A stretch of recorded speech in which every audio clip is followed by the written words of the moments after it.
She reversed medical funds using Annabelle's identity. Mistake or did she plan this, Annabelle? I can't stand. Please, I need this surgery. Then you should have thought about that before wasting money. I'm gripping the hospital counter, legs shaking, while the billing clerk stares at the screen like I don't exist. My name's Annabelle. I'm 19. And apparently, my surgery scheduled for today has no payment on file. Before we continue, please hit the like button, subscribe to the channel, and turn on the notification bell for updates. My mum took the envelope, the one I worked months for. Every shift, every saved dollar for this, for walking without pain. But when I called her just now, she didn't deny it. She said it like it was obvious. My sister's wedding dress came first. My knees buckle. People are staring. I can barely breathe, let alone argue.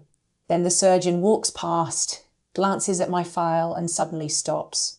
He takes it, flips through, frowns, and goes completely still. Wait, he says. And the way his voice drops makes my stomach twist. Like this isn't just about missing money. The hallway feels too bright, too loud. A nurse reaches for my arm, trying to guide me into a chair, but I shake my head. If I sit, I'm not sure I'll be able to get back up again. Not today. Are you sure there's nothing pending? I ask the clerk, my voice thinner now, almost breaking. It was paid weeks ago. She avoids my eyes. There's no completed transaction, I'm sorry. Sorry, it doesn't help me walk. My phone is still in my hand. The call with my mum ended less than a minute ago, but her words won't stop replaying her dress comes first, like this was some kind of trade, like I was the thing that could wait. Down the hall, the surgeon is still standing there, flipping through my file again, slower this time, focused. His expression isn't confusion anymore, it's something tighter, controlled. A nurse leans in toward him, whispering something I can't hear. He doesn't respond right away. He just turns another page, then another, and suddenly snaps the file shut. Who handled this account, he asks, louder now. The entire front desk goes quiet, and then he looks straight at me. The way he looks at me isn't casual anymore, it's sharp, direct, like I'm suddenly at the centre of something bigger than just a missed payment. Annabelle, right? He asks, stepping closer. I nod, my fingers still digging into the edge of the counter to stay upright. Who submitted your payment? His tone is calm, but there's something underneath it, tight, controlled. My mum, I say. I gave her the money. She said she handled everything. There's a flicker in his expression. Not surprise. Recognition. Behind him, one of the nurses shifts uncomfortably. Another glances at the screen, then quickly looks away like she wasn't supposed to see whatever's there. I swallow. Is there a problem besides it not going through? He doesn't answer immediately. Instead, he gestures toward the desk. Can you pull up the transaction history on this account, he asks the clerk. The clerk hesitates just for a second, then starts typing again, slower this time. I can feel people watching now. The waiting room isn't pretending not to listen anymore. The surgeon flips the file open again, scanning a specific page like he's looking for something he already suspects is there. I just need to confirm something, he says, mostly to himself. My phone buzzes in my hand. A text from my mum. Stop making this into a scene. We'll fix it after the wedding. My chest tightens. Fix it? My surgery is today. I can't wait, I say out loud, more to myself than anyone else. They said, if I miss this slot, you might not get another one soon, the clerk finishes quietly, not meeting my eyes. That lands heavier than anything else. I look back at the surgeon. Please, I say, my voice cracking now. If there's anything, any way to just... Hold on, he cuts in gently but firmly. The clerk turns the monitor slightly toward him. Here, she says. This is the only activity. He leans in. I watch his eyes move across the screen. Once. Twice. Then he straightens slowly. That's not right, he mutters. My stomach drops. What do you mean, I ask? He doesn't look at me yet. This account shows a payment was initiated, he says carefully, but it didn't fail. I blink. Then, where is it? He finally turns to me, and now there's no uncertainty in his expression. It was reversed, he says. The word doesn't make sense at first. Reversed? Pulled back, he clarifies, after it was already submitted. My grip tightens. That shouldn't be possible, right? He exhales slowly. Not without authorization. The room feels smaller, hotter. My mum said she just used the money, I say, my voice barely holding together, like she needed it temporarily. The surgeon's jaw tightens.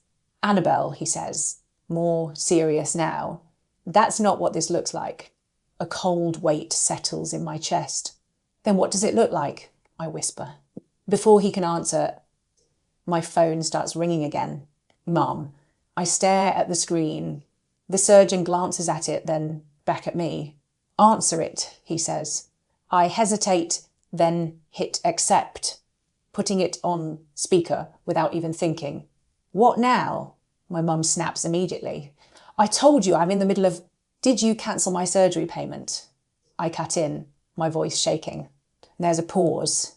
Not long, but long enough. Don't start with that tone, she says. I already explained. No, I say louder now. You said you used it. That's not the same thing. The surgeon is watching me closely. So what did you do? I press. Another pause. Then sharper this time. I did what I had to do. You'll survive a few more weeks. A few more weeks. My legs nearly give out again. Across from me, the surgeon's expression hardens. And when he finally speaks, his voice cuts clean through everything. Ma'am, he says into the phone, did you authorise a reversal on a medical payment tied to this patient's account? Silence. Not defensive, not dismissive, just silence. And that's when I realise this isn't just about the money anymore. The silence on the line stretches just a second too long, and that's what makes it worse. Why are you talking to her? My mum finally snaps, her voice sharper now. Put Annabelle back on. I'm right here, I say, my throat tight. Answer him. There's background noise, voices, laughter, music, wedding, chaos. Like none of this is even real to her. I don't need to explain anything to a stranger, she says. I'm her mother. The surgeon doesn't react to the tone. He steps slightly closer, his voice steady, controlled. You accessed a medical payment tied to a scheduled procedure and reversed it after submission. I'm asking if you authorised that action. Another pause. Then she exhales, irritated. Yes, I moved the money temporarily. It's not a crime to handle your own family's finances. Around me, I feel the shift. The staff aren't pretending anymore, they're listening. I grip the edge of the counter harder. You said you used it, I whisper. Not that you took it back after paying. It's the same thing, she shoots back. Don't twist it. It's not the same, I say, louder now. That was for my surgery, today. And your sister's wedding is in 2 days. She fires back immediately. That dress had to be paid in full, non-refundable. Do you understand how that looks if she doesn't have it? The words hit like something physical. How it looks. I repeat. Yes, she says, like it's obvious. This family has expectations, Annabelle. People are watching. My vision blurs for a second, not from pain this time. From that, the surgeon's expression tightens, and he turns back to the screen, scrolling quickly now. Annabelle, he says, quieter, but more serious than before. There's something else here. My chest tightens. What? He rotates the monitor slightly, just enough that I can see lines of text I don't fully understand. The payment wasn't just reversed, he says. It was rerouted. I blink. Rerouted where? He doesn't answer right away. His eyes scan the details again, slower this time. Sir, the clerk says cautiously, that kind of transfer usually requires... I know, he cuts in. My heart is pounding now, loud enough I can hear it. What does that mean? I ask. He finally looks at me. It means the funds didn't go back to a general account, he says. They were redirected to a specific vendor. A cold feeling spreads through me. What vendor? Before he can answer, my mum's voice cuts back in, impatient now. Are we done? I don't have time for this. I already told you it's handled. Handled? I repeat, my voice rising. You took my surgery money and sent it somewhere else. Where did it go? You're being dramatic again, she says. It went where it needed to go. That's not an answer. The surgeon steps in again, voice sharper this time. Ma'am, the transaction trail is visible. We can see where the funds were directed. That lands. There's a shift in her breathing. Subtle, but there. So what? She says, more defensive now. It was for your sister, for her dress. It's not like I spent it on myself. The words hang there. No denial. No apology. Just confirmation. My hands start shaking. You said you'd put it back, I whisper. I will, she says quickly. After the wedding, you can reschedule. It's not the end of the world. Not the end of the world. I look down at my legs, barely holding me up. Then back at the surgeon. He's not looking at me anymore. He's staring at the screen like something just clicked into place. And when he speaks again, his voice is lower now, more serious than before. Annabelle, he says, there's one more issue. My stomach drops. What? I ask. He hesitates just for a second, like he's choosing his words carefully. Then he says, the way this was authorised doesn't match standard consent. The room goes completely still. What does that mean? I ask. He looks directly at me. It means this may not just be a financial decision. A powser. Then, quietly, it may be something else entirely. It may be something else entirely. The words don't land all at once. They sink in slowly like something cold spreading through my chest. What? Something else? I ask, barely hearing my own voice. The surgeon doesn't answer right away. He turns to the clerk. Get billing to print the authorisation logs. Full access history. The clerk nods quickly and disappears into the back. My mum is still on the line. You're blowing this out of proportion, she says, but her voice has changed tighter now. I told you I handled it. You didn't just handle it, I say, staring straight ahead. You used my name. That's ridiculous, she snaps. I'm your mother. I don't need permission to move money around for you. The surgeon finally looks back at me. Actually, he says calmly, for something like this, you do. There's a flicker of something on my mum's side, silence again, but different this time, not dismissive, careful. I feel it in my stomach. Something isn't lining up. The nurse returns with a stack of printed pages, handing them over. The paper makes a sharp sound as the surgeon flips through it, quick at first, then slower. His eyes narrow. Timestamp matches, he murmurs. Override code used, manual input. Each word feels heavier than the last. What does that mean? I ask again, more urgently now. He taps a section of the page. This system requires two things for a reversal like this: account access and identity verification. I didn't approve anything, I say immediately. I know, he replies. That hits harder than if he'd questioned it. On the phone, my mum exhales sharply. This is getting ridiculous. You're acting like I broke into something. No one responds to her. The surgeon flips to another page, then another, and then he stops, completely still. The room goes quiet again, but this time it feels heavier. Final. Sir, the clerk says cautiously. He lowers the papers just slightly, eyes still locked on the page. This wasn't a standard login, he says. My heart starts racing again. What do you mean? He looks up at me now, and there's no hesitation left in his expression. The authorization wasn't completed through your patient portal, he says. It was forced through using administrative override credentials. I blink. I don't even know what that means. It means, he says slowly, someone bypassed the normal consent process. The words echo in my head. Bypassed. Consent. I feel like the floor just dropped out from under me. On the phone, my mum's voice comes back sharper, louder, trying to regain control. Enough! This is my daughter. I had access. I made a decision. End of story. But it doesn't sound convincing anymore. Not here. Not with everyone listening. The surgeon's grip tightens slightly on the papers. No, he says. Firm now. That's not the end of the story. A beat. Then he places the documents flat on the counter. And finally says it clear enough for everyone to hear. This transaction was flagged internally. My chest tightens. Flagged? He nods once, as potential fraud. The word hits like a shockwave. Around me, I hear someone shift. A quiet gasp. The clerk stiffens beside the monitor. On the phone, there's nothing. No immediate denial. New outrage. Just silence. And somehow, that's worse than anything she said so far. I stare at the papers, then at the surgeon, my voice barely holding together. Fraud! Against who? He doesn't look away from me when he answers. Against you. Everything inside me goes still. And on the other end of the line, I hear my mum inhale, like she's about to say something, or run. For a second, no one moves. The word fraud just hangs there, heavy, undeniable.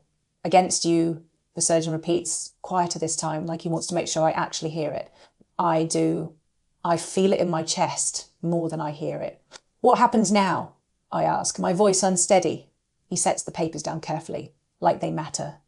Now it gets reported properly, he says. This system already flagged it. We're required to escalate. On the phone, my mum finally finds her voice again, but it's different now. Less sharp, more frantic. Wait, there's no need to do that, she says quickly. This is a misunderstanding. I'll fix it. I told you, I'll put the money back. That's not how this works, the surgeon replies, calm but immovable.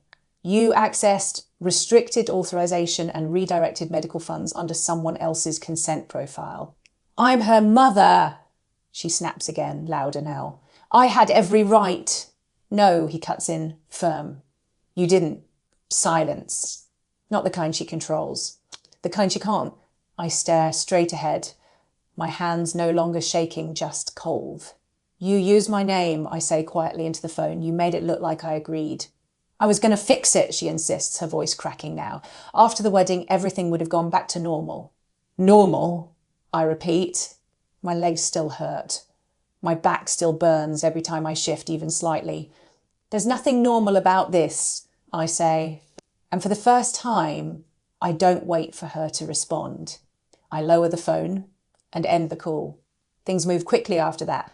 The hospital files an internal report immediately. I hear words like documentation, investigation, account trace. It all blurs together, but one thing is clear, they're taking it seriously.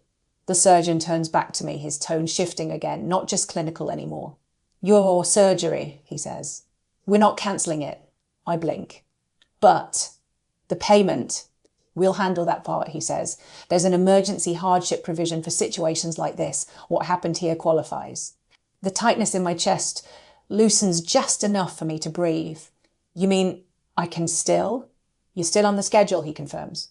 Something inside me finally cracks, but not in panic this time. Relief. Not loud. Not dramatic. Just enough to keep me standing. The fallout doesn't stay contained. By the next day, extended family starts calling. Not me, her. Apparently, the boutique never received full payment confirmation either. The transaction trail didn't just stop at the hospital, it exposed everything. Questions start spreading. Fast. My sister calls me once. Angry. Accusing. You couldn't just wait, she snaps. You had to make it a whole issue right before my wedding. I don't argue. I don't explain. I just hang up because there's nothing left to explain. The morning of my surgery feels quieter than it should. No family, no messages I care to open, just the steady hum of the hospital as they wheel me down the hallway. The surgeon walks beside me for a moment. You ready? He asks. He nods, not because I'm not scared, but because for once the decision is actually mine. Recovery isn't instant. It's slow, painful, real. But a few days later, with assistance, I stand. Fully. Not perfect, not steady, but standing, and no one takes that from me. A message lights up my phone later that night. From my mum. We need to talk. I look at it for a long second. Then I lock my screen, set the phone down, and leave it there. By the window, I shift my weight carefully, feeling the strain, the progress, the reality of it. For the first time in a long time, no one is deciding what matters more than me. Not a dress, not appearances, not expectations. Just me still here, still standing. And this time, that's not something anyone gets to take away. Would you forgive her or cut her off after this? Comment your decision.